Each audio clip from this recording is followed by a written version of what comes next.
Welcome back. In today's video, we will be going through the 2012 horror thriller film, Truth or Die. It's time to recall. Let's get started.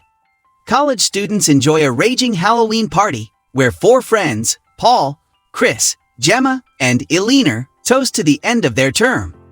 Paul also opens up about a wonderful internship he's landed. But his girlfriend, Eleanor, becomes upset at the possibility of a long-distance relationship. Luke approaches and offers Chris and Paul some drugs, and although Paul refuses at first, he ends up taking several hits. As the party continues, Felix, a meat boy, intently watches Gemma from a distance. Noticing his vulnerability, Luke comes up to him and persuades him to make a move on Gemma. But because Gemma is dating Chris, the two men know what the result will be if Felix tries to ask her out. So, Luke gives Felix some drugs to boost his confidence. Felix then walks up to Gemma and asks her out, but she politely turns him down. However, she still cheers him on, saying that he'll find someone who'll like him for who he is. Meanwhile, Paul and Eleanor go upstairs to make love. But before they can go any further, Paul passes out from intoxication. Dejected, Eleanor goes downstairs to start a game of Truth or Dare. Instead, the bottle spins and points at Felix, who picks Truth. Eleanor then asks him who among the people in the room he'd want to spend the night with, and when he picks Gemma, Chris immediately gets mad and starts taunting him. Eleanor tells Chris they're just joking around, but he refuses to listen. Felix tries to explain he's just playing the game, but Chris only gets angrier and even grabs his manhood.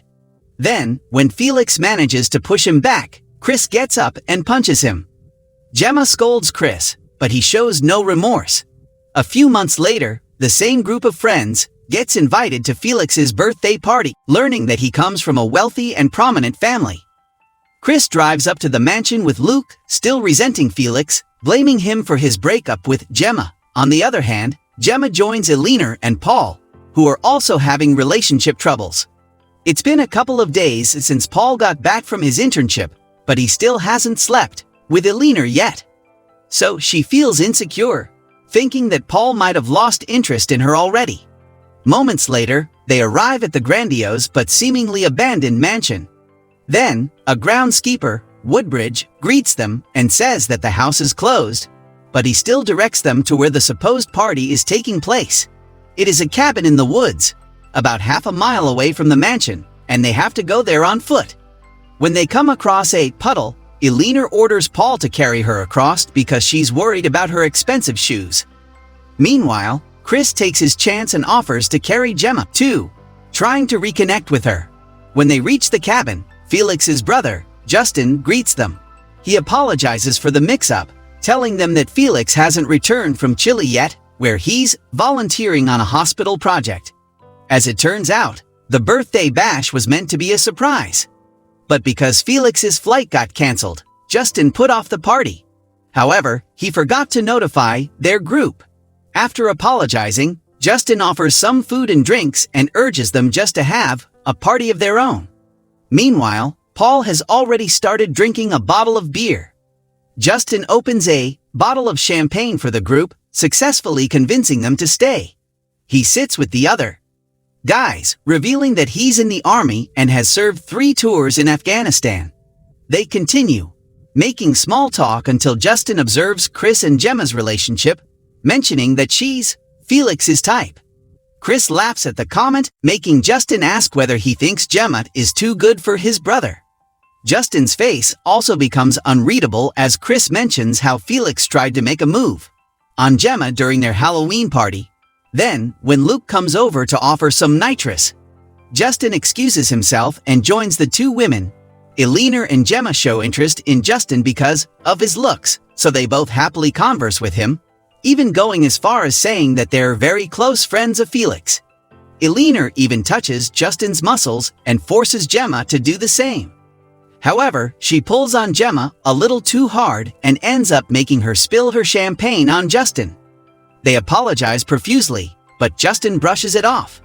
But Eleanor has planned the whole thing so that Gemma could make a move on Justin, following him as he goes to change. They subtly flirt with each other until Luke interrupts them. saying they will use the balloons as drugs. However, Justin states that he has a better idea. They all sit in a circle to play truth or dare, and the bottle first points at Eleanor. Chris dares her to make out with Gemma, so the two women kiss. Paul then jokes about making out with Chris, but Justin quickly dismisses the idea. When they spin the bottle again, it points at Gemma. Chris asks if she'll take him back, but she simply says she won't. Then, Justin spins the bottle and deliberately points it at himself, saying he's choosing truth. Justin confesses that Felix isn't in Chile, but he actually hanged himself in that cabin. At first, some of them laugh in discomfort, not knowing how to react, but Justin makes it clear that he's not joking. Justin then recounts that he was in Afghanistan, and when he came back, Felix had already hanged himself, and Woodbridge cut him down. Because of their family background, they've decided to keep the incident a secret, although it's already brought shame to their name. Meanwhile, Justin doesn't hesitate to throw out homophobic slurs. When Paul asks why they're there, Justin straightforwardly tells them he wants to know what made Felix do it. The group realizes that they've been set up, and they're also unaware that Justin has a gun.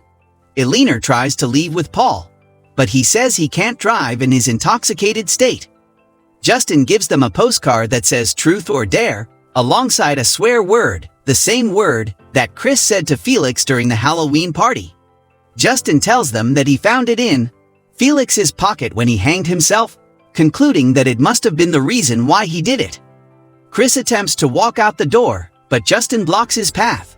Fed up, he tries to punch Justin, but the latter is a trained soldier and easily retaliates. Eleanor comes up behind him with a wine bottle, but Justin just slaps her. Paul tries to help, but Justin finally pulls out his revolver and shoots him in the leg, ignoring Gemma as she begs him not to hurt anyone. Paul then takes out his phone to call for help, so Justin expertly shoots his phone away and ends up blasting a part of his finger. Successfully asserting authority, Justin orders Luke to tie his friends to the chairs and take their belongings. Scared of getting hurt, Luke follows Justin like a loyal henchman. Justin also instructs him to lock their things inside a box, which he follows with no complaint. Justin keeps asking about the postcard, but nobody owns up to it, trying to convince him that they have nothing to do with it. He then gives them some privacy to talk about it and leaves the cabin with Luke. Outside, Justin asks Luke whether he sent the postcard, but he immediately denies it. Luke says he's just the guy who brings the drugs and isn't even friends with Felix. He tries to persuade Justin to let things slide, but he's too upset over his brother's death. Justin then asks about the Halloween party, knowing that Luke sold Felix drugs to have the courage to ask Gemma out. Although Justin disapproves of his actions, he lets Luke off the hook and just asks him who he thinks sent the postcard. Meanwhile, the group starts arguing about the postcard as well. Eleanor and Gemma think Chris did it because of the words he said and because Felix was the reason why Gemma broke up with him. However, Paul believes that Chris didn't do it. Paul urges his friends to stop fighting and focus on getting out. He orders them to keep twisting their hands out of the tape, then instructs Gemma to reach the workbench behind her and look for some tools they can use to escape. Unfortunately, Gemma's chair topples over, alerting Justin outside. When the two men get back inside, Paul tries to reason with Justin to let them go, but he's just getting started. First, Justin spins the bottle, which points at Gemma, so he asks her opinion on who sent the postcard. Then, when she says she doesn't know, Justin slaps her. With no other choice, Gemma blames Chris.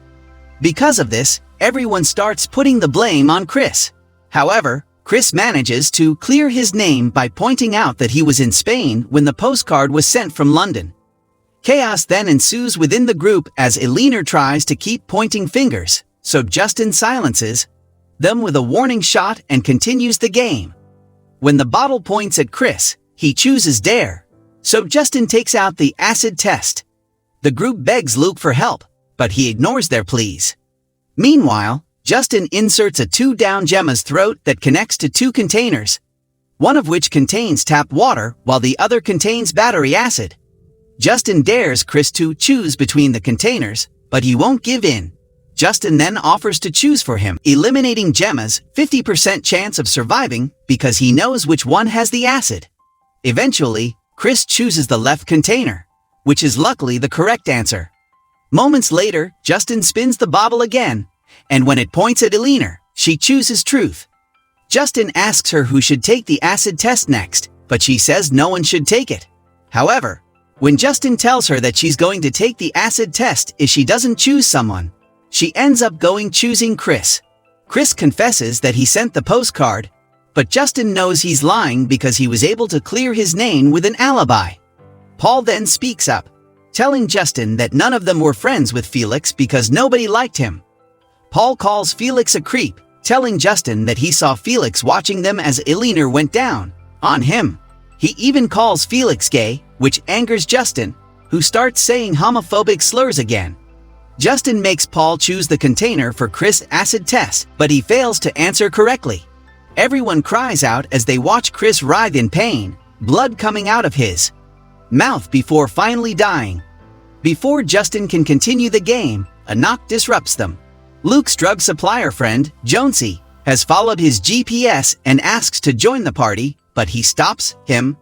Jonesy then gets angry, thinking that Luke is just being selfish, but when Justin goes outside to handle the situation, he starts to back away.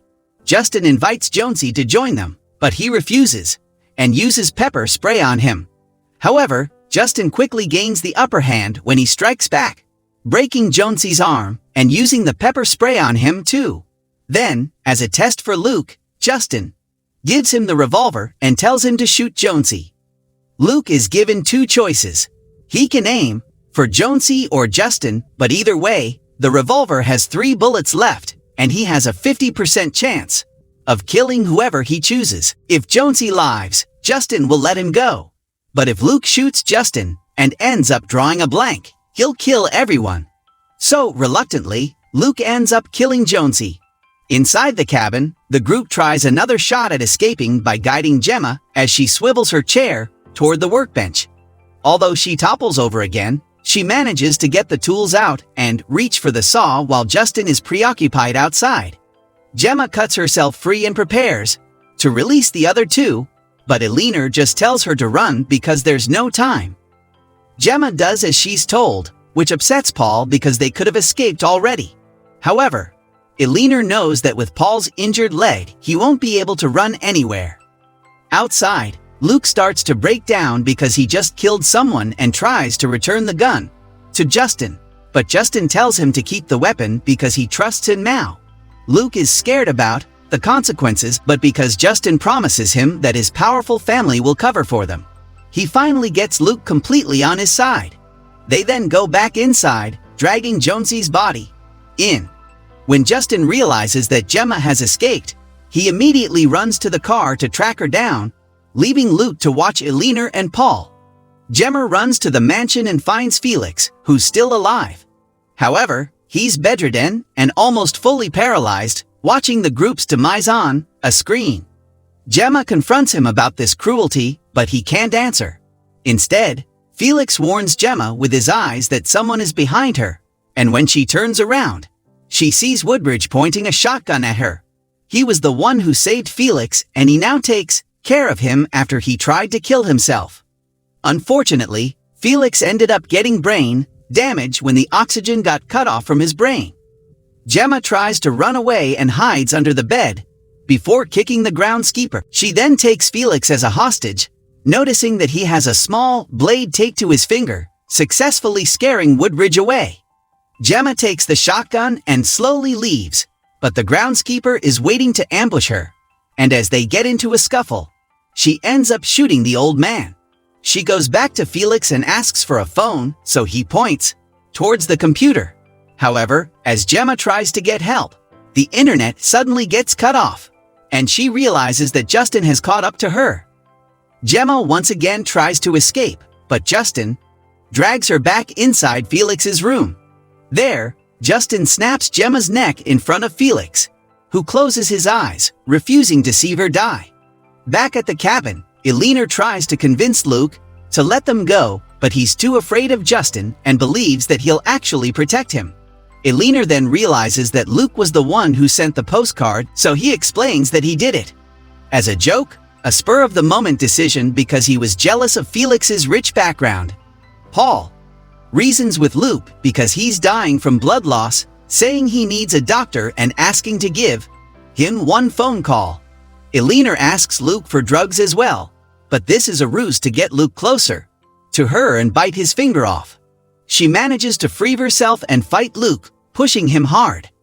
He then ends up slipping and impaling his head on a rake, so Eleanor frees Paul and takes the gun. With no time to waste, Eleanor tries to run away with Paul, who's struggling with his wounds, but Justin returns with Felix in a wheelchair. Eleanor doesn't hesitate to shoot and manages to hit Justin in the shoulder, but as she gets closer to kill him with the last bullet, he deflects that gun and stabs her with a screwdriver. The two end up wrestling on the ground, but Paul comes to Eleanor's aid and stabs Justin. Eleanor then breaks the acid container on Justin's head, and moments later, he finds himself tied to a post. Meanwhile, Paul just wants to go home, but Eleanor isn't done yet. Instead, she forces Paul to get to the car, asking for some time to talk to the brothers. So, Paul ends up waiting in Justin's car, where he finds Gemma's dead body. Once Paul is gone, Eleanor asks Felix to play truth or dare. As if she already knows the reason why Felix tried to kill himself, Eleanor urges him to look at the person he's most scared of. Unsurprisingly, Felix looks at his brother, and that's when Eleanor starts revealing the truth. As it turns out, because Eleanor's father went bankrupt, she asked Felix if his family could help them out. Eleanor then recorded herself making out with Felix, which she intended to use to blackmail him. As if that wasn't enough, she also convinced Felix to go down on Paul while he was unconscious and filmed it. Afraid that his homophobic brother might see the video, Felix ended up trying to kill himself. Now that the truth is finally revealed, Eleanor hands Felix a grenade, attaching the pin to his finger. She then walks away from the cabin and gets in the car as Felix succeeds in blowing themselves up. With tears in her eyes, Eleanor drives away with Paul and Gemma's dead body. Subscribe for more videos like this, turn on the notification, and leave a like to help the channel out. Thank you for watching.